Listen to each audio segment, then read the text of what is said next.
Hello, in this video I'm gonna show you a few things about the new firmware, the 226 Fix 9, which I improved a bit the power saving feature, so it will always power on correctly at Backtrack without overloading if the load is 60 bit.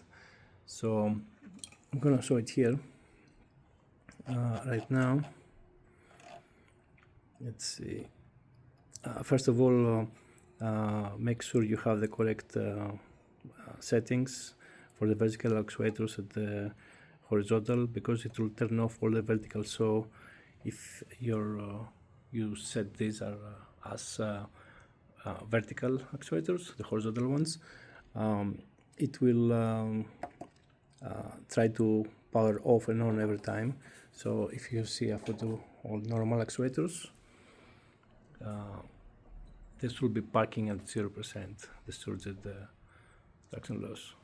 So if I set it to the what I have here, surge at the traction loss 50%, it will move in the 50%. I placed this last ones 7 and 6, so all the rest 5 will be treated as vertical actuators. Even the 6 is the 5 is the belt tensor I have back there. So let me go back here. So another thing here you have to take care is to set correctly the backtrack. So because when you turn off the power, it will drop. When I got these actuators, they're more new. The backtrack was about 65, but after wearing using it a lot, it has much more load on them now. 20 is enough, so it doesn't drop and make too much drop when it powers off. It powers up at position again to be ready very quickly. I left the rest of the actuators 200 pulses, so it will backtrack more. But those are the ones you want to make sure that they match your actuator. So you can start with 200 and then gradually reducing it until you don't see a drop. You can test that the drop from here. From the Simhub, for example, if you do enable motion, you'll see here it will display how much is the backtrack values you have as a reference. Okay, and then when you do the manual control, it will lift the actuators up, and then you can do disable. It will park them again down and power off. It barely moved the nut, but now it's actually free. There's no power on it. Even if it says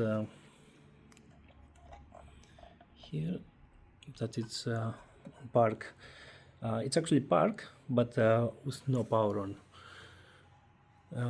The same, for example, for my belt tensor, it's completely loose now. There's no power on it. All the servos are activated, but it keeps the 5 servos I have unpowered right now on the motors. So it also helps if you have a meter that you can see consumption. That's about the normal when there is no holding power. When there is holding power, let me enable the motion here to activate the actuators. The normal holding power I have, it's about 80 watts. And then let me disable it.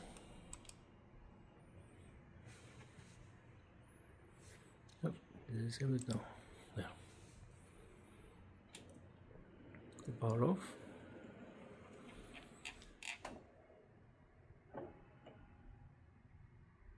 It drops the power consumption.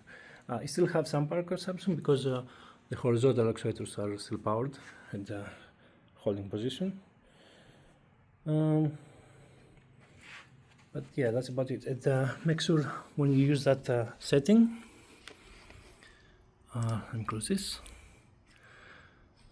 When you go to the settings here, this is the one I'm talking on the park and park. Make sure to use software park and park. At the power off on idling. And make sure you use the latest firmware, like I said, the Fix 9.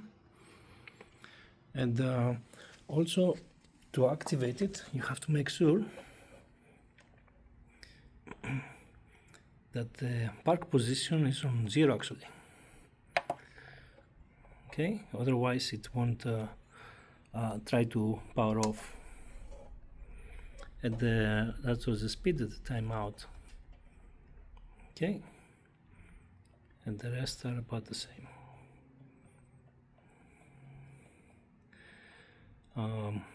I don't have activated spike filter, it's off, or any of the rest. But that's about it. Just a quick look on the power saving options. Thanks for watching.